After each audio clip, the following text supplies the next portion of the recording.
Piston doors are one of, if not the most famous things when it comes to redstone. I'm sure a lot of us have looked up how to make a secret piston door of some kind on YouTube to hide their base in a single-player world because we're all idiots. But with Bedrock's restrictions, some of which I talked about in my last video, it gets exceedingly difficult to make bigger piston doors the bigger you get. As of this recording, this is my best and fastest 4x4 piston door among other doors I've built. It's fairly quick and has a nice opening and closing sequence. I actually build a lot of piston doors. It might be a problem. This one here uses the same mechanics as the one that was used in that very nice cinematic at the beginning of the video. I've built vault doors, as you can see here. Very quick opening and closing sequence. Sliding doors. Doors that you throw a snowball at to open and close. Garage doors. Fancy doors. This door requires a very specific combination of colors in order for the door to open.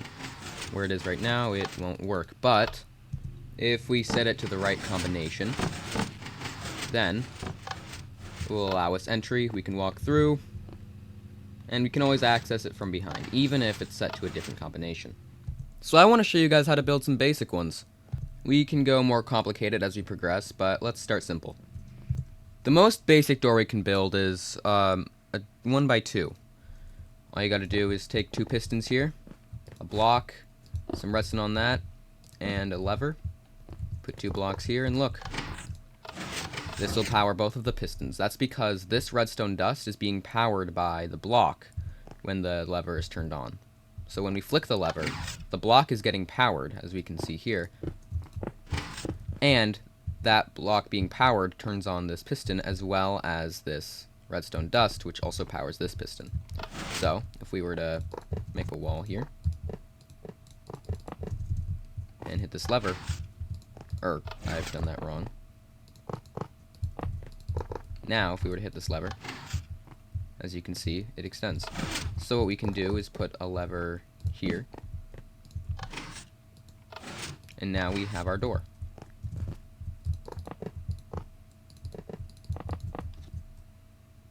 We can go on a bigger scale if we want to duplicate this onto the other side, mirror it. If we want to do that, let's start with our two pistons again, and their blocks. And remember, they're going to move here. Now, if we want that to be mirrored, we're going to have to put our blocks over here and our pistons here. Now we have to link them up.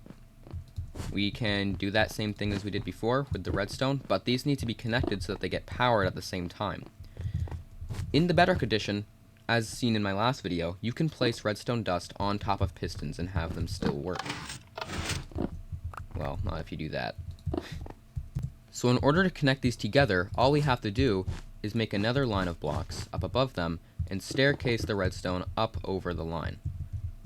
We can also replace these with iron blocks here so that we don't see the wool when we walk through the door. And now we should have a fully functioning 2x2, which we can then cover with a wall here. And we should be good to go. Place your lever on the top here. And now you have a door. While that's all well and good, what if you want your door to be hidden? When you have it set up like this, it's very obvious that there's an entryway of some kind here. In order to have our doorway flush with the wall, we're gonna have to do something a little bit more clever. We'll start by adding 4 pistons right here and then 2 here. If we put blocks in the spot, you'll see that we can power these in a diagonal direction by powering these first and then powering these. The block started here and went here. It moved diagonally. To show this off, we can make a frame for it right here, and you can see there's a hole in the wall. However, if these get pushed and then this gets pushed, now it's flush with the wall. Of course, we're going to want it to be 2 blocks tall so that a player can fit through. In the Java edition, in order to make this work, all you have to do is set this device up right here. However, unfortunately, that will only do half of the pistons in Bedrock edition. This is because in Java edition, they have the hitbox, the pistons have a hitbox of a door, and so this setup here is actually touching both of them because they're 2 blocks tall. but in Bedrock Edition, we're limited to that. We're going to have to find a way to power them from the bottom.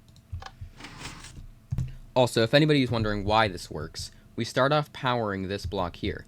Now, when we hit it, even though this block is powered first, there's no piston in this spot. As you can see, nothing is getting touched here. So, it passes through the delay, and then hits this line, which powers these pistons. That moves this piston right here, which, remember, this block is currently powered, so it extends. Now for the retraction, this block gets depowered first, so it retracts, and then these get power down, which allows these pistons to retract. Right now my landlord decided that right now would be an opportune time to mow the lawn, so sorry if you hear that in the audio. I'm not stopping the recording. We're going to keep going. We're going to persevere. We're going to get through this. I've raised our original build into the air so we can have easier access to the bottom here. This setup will allow us to do the same extension for the bottom blocks. This block gets powered first by our lever, which then makes it to this back part here with delay. Now we just got to connect these two and make them activate at the same time. While it would be really easy to connect it right here, just behind these pistons, you have to remember that this is where your door is going to be. So we don't want to, or rather we cannot cover this space up so that the player can walk through it. I've replaced these blocks with iron here because when you're walking through this, we're going to see it as an iron pathway. We don't want the wool showing because it doesn't look as good. Powering this top block up here is going to be really easy because we can just place redstone on top of that, and that'll power the block. But we're going to have a bigger problem with the bottom part because we can't run a redstone line into the side of it because this is where our floor is going to be. So we're going to have to power this block from the bottom, and the easiest way to do that is using a redstone torch. So we place a torch right here.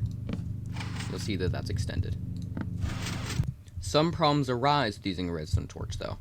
It adds 1 tick of delay, which means they'll be out of sync if this one doesn't also get 1 tick of delay, and redstone torches are inverted. So while this one is turned off, this one is turned on because of the redstone torch. So even though this one up here doesn't need a redstone torch, it also makes it a lot simpler to use one here because that fixes both of our problems. We don't have the delay, and they're both turned on at the same time. And now we just gotta connect them together. So what I'm thinking is we can put a repeater here so that way it won't connect to this redstone, because if we just use redstone dust, it's gonna redirect. So we can place a repeater here, which we should also do one here. So now we can place blocks like this. We should also grab some of these. These are transparent blocks. This will allow us to basically do this, where we can make the redstone go up, kind of like a ladder, and this will all connect. You can see it going straight down here. And then we connect it to that, and finally this. So with this setup here, if we power any of the redstone here, you'll see it retract and extend. So let's make a wall here.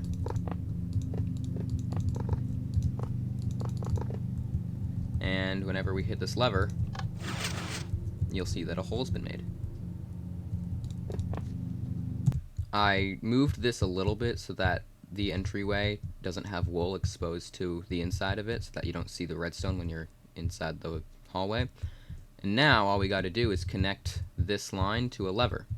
So we can take redstone dust and put it here and bring it out this way, and then connect that up. We put some blocks here and a lever. Now we have a fully hidden door. Awesome. Except not awesome. There's nothing about this that's hidden. There's a big lever right there.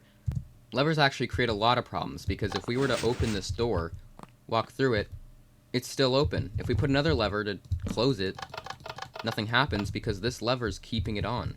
So levers are just a not good choice for this build. Now, there's a very simple way to hide an activation for this door simply by having a ceiling. We said before that torches can power the block above them directly, which means we can do the same by placing a torch here and making our door activate. Now, we can't just put redstone dust right here because it'll burn out. It's constantly turning itself on and off, and so fast that eventually it'll die out until we reset it. So instead, let's do something more clever. First off, we're going to want to run the redstone above the torch so that we don't get that burnout effect. And then we're probably going to want to run that into a T-flop.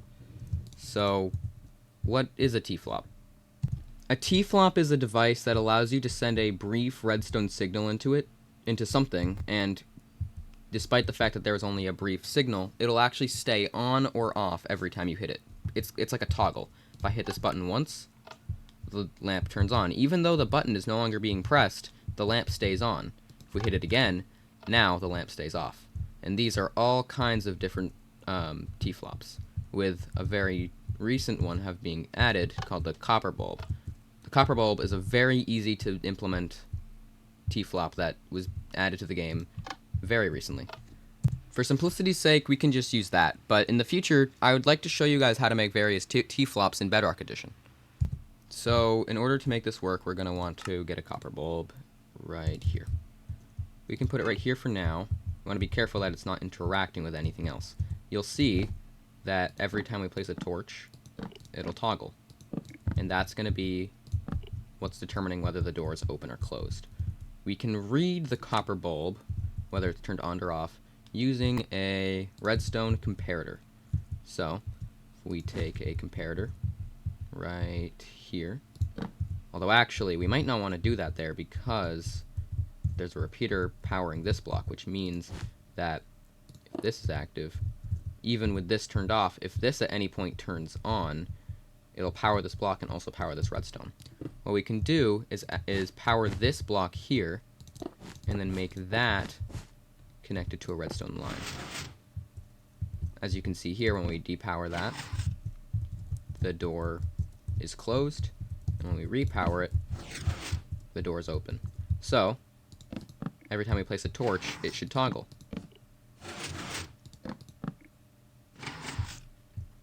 But that's also a little inconvenient because now we have to have a torch here, or rather, to keep a torch in our inventory. And while it is a little inconvenient, we can make it a little bit better. If we take a piston here,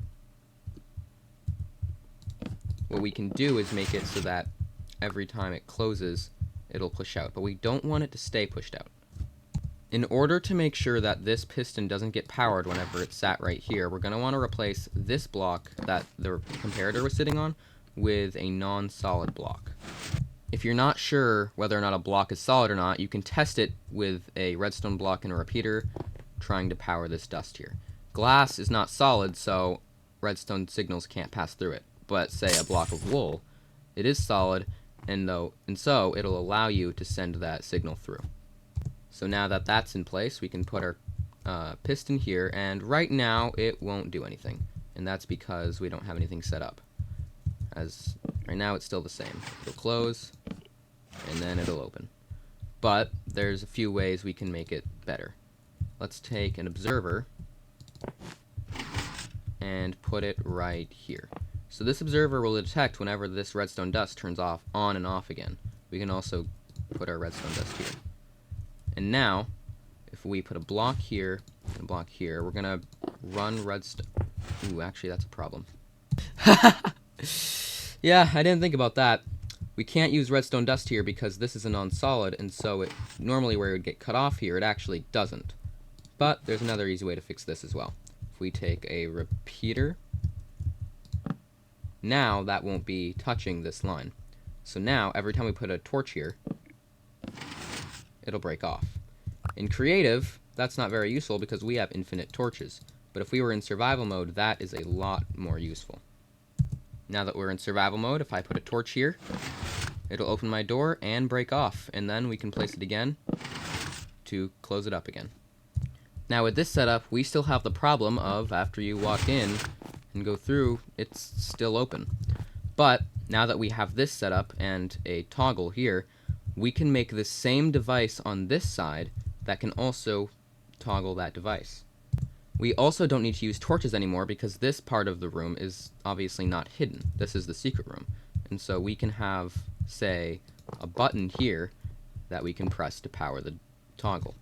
And this part is actually insanely easy because all we have to do is take an output here. We can put redstone dust there. In order to ignore that line of dust right there, we can use a repeater. And then, ooh, this block right here would power that piston, so we're gonna want to put glass there. Redstone line. Oh, yeah, that's not gonna work as conveniently as I hoped, but that's okay.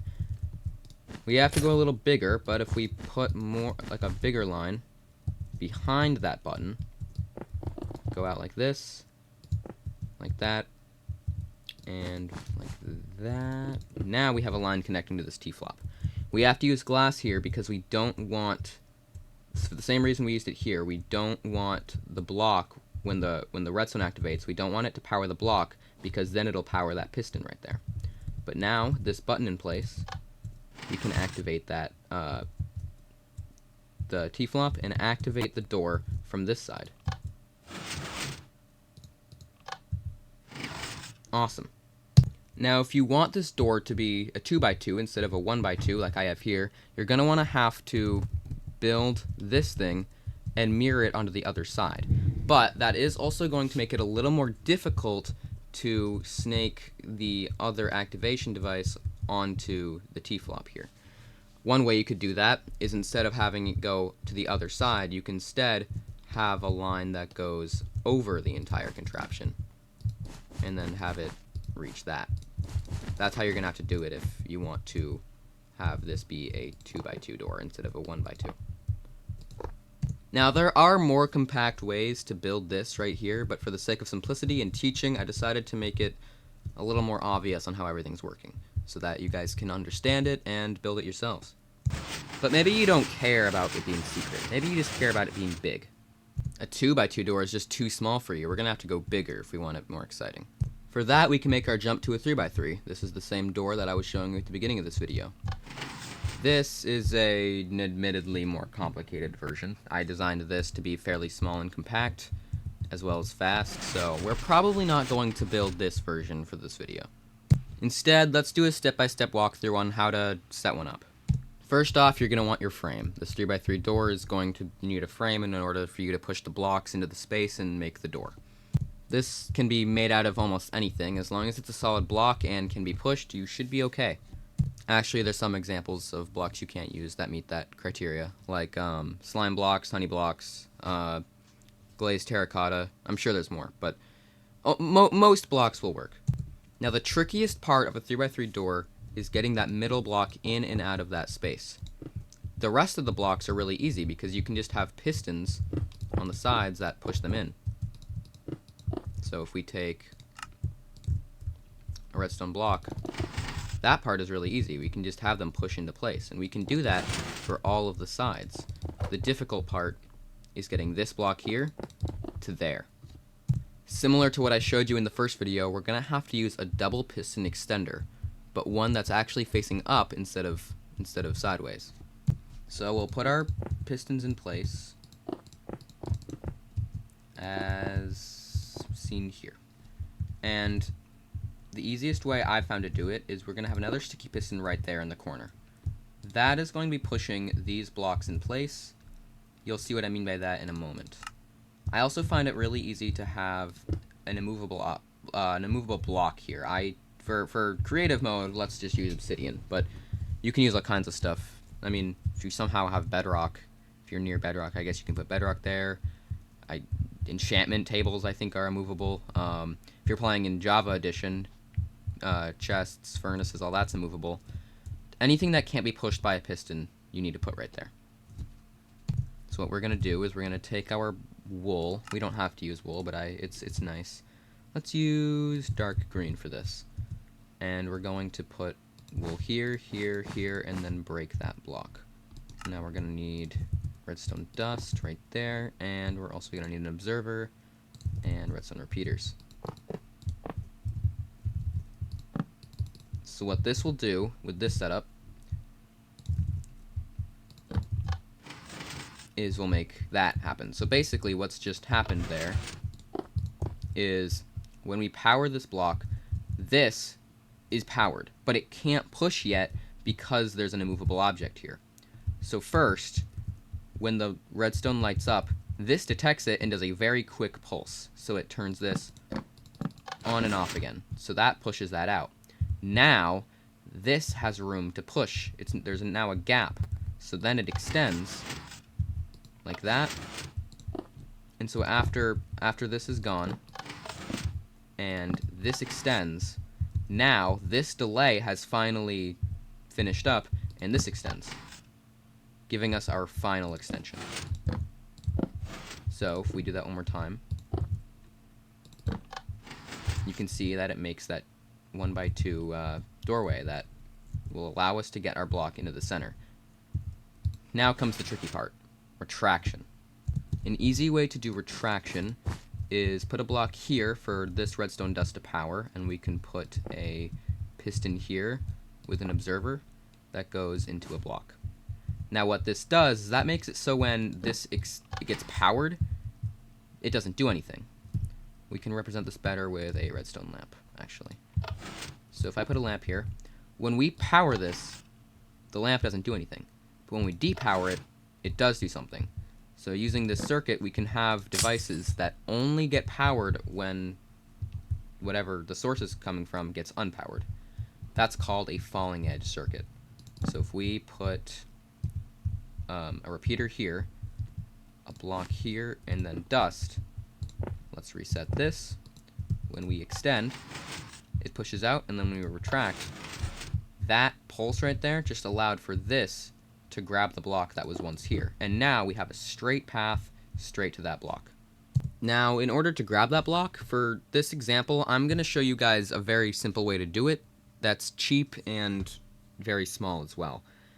It uses a feature that I've actually showed you guys a little bit ago in this video. As I once showed you, when you burn out a torch like this, it dies out. But that flickering is kept on by a piston. So even though it's flickering here, this piston stays extended until it dies out. Now let's think about the extensions that need to happen. If we grab a block here, first this needs to power, and then this one, it needs to deactivate, this needs to deactivate, and then one more pulse here. So how can we do that? Well, first off, this part's pretty easy. We can just get that to power. But powering this piston is going to be difficult because we can't run a line or anything because it's going to touch this piston arm instead of this piston here. Like we talked about before, we're going to need to power this block from above, or rather from below. So we can use a torch here. In order to make sure that this is off by default, we actually have to put a second torch here so that this stays off. So let's reset this and activate. Now we can get a better look at what we need to do. So first this needs to extend, and then if I grab a, actually I wanted that block. Now that this is extended, we can then power this, and then we can depower this and then retract it, and we can power that again. Because what's convenient about this torch is that it's powering both this way and that way. So we can use this torch to power both of these blocks whenever we need. So this is the final procedure that we need to do. This needs to power, and then this needs a pulse. And then this needs to depower, and then this needs another pulse. And anyone who is decent at redstone, or kind of understands it, might see why that's really awesome. Every time we power this, a brief pulse needs to get sent through this, and then when it gets depowered, it needs another quick pulse. That is exactly how an observer works. When we power this, that gets a quick pulse, and then when we depower it, it gets another quick pulse. So we can add another falling edge circuit similar to this one right here. This block is only ever going to get powered when we depress or deflick or whatever, depower this lever.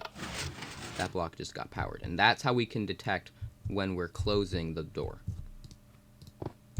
Now the problem is this is going to send a very quick pulse, but we need to have this piston on and off for a long enough time for these to do their job, and that's where that thing comes in that I was telling you about, the redstone torch burnout. If we send, let's grab a repeater, That's not a repeater right here. Let's give it 3 ticks. One thing I failed to mention before was that even though I cannot place this block, there we go. After this burns out, even though it's all burnt out, anytime it receives an update, it triggers again.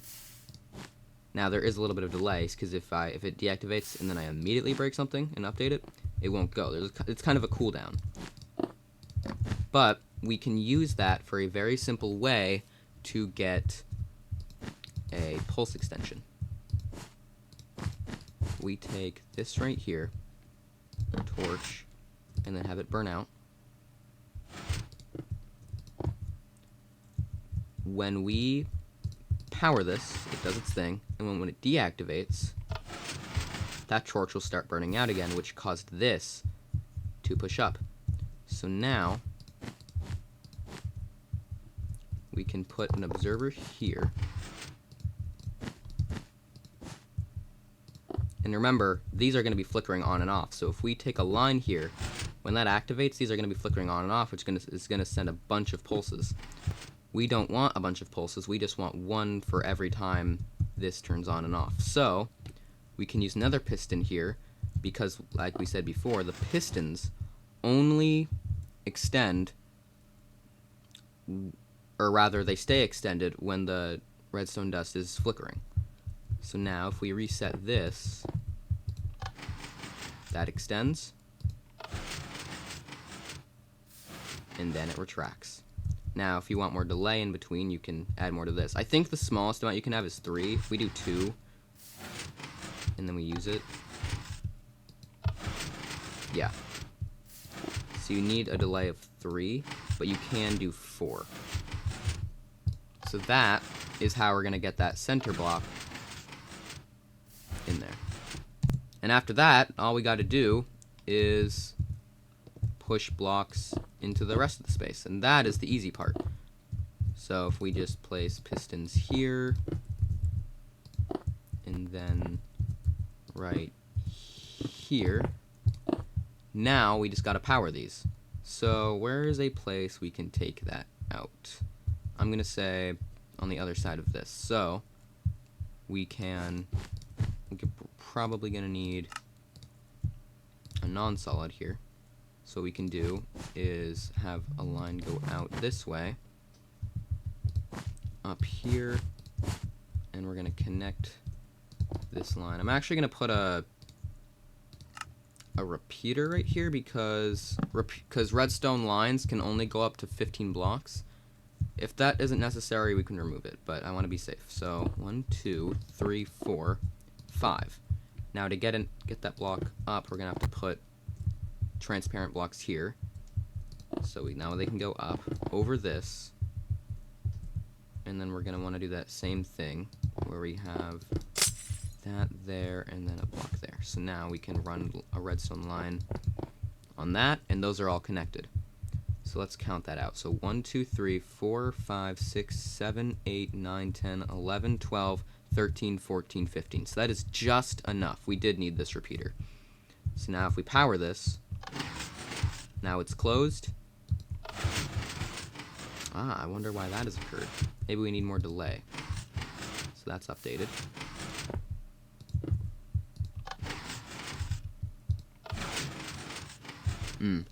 It seems that we're going to need that 4-tick delay. I was really hoping we could get away with 3, but Bedrock likes to be inconsistent. Hopefully that 4 is enough. If 4 isn't enough, then what you can do is have this also be not a block and put more stuff here. If you need more delay when you build this, you can put another repeater there. But having a block saves on redstone. But now we got a working 3x3. And it almost entirely fits within this 1 block frame outside of just connecting this circuit to the outlying pistons.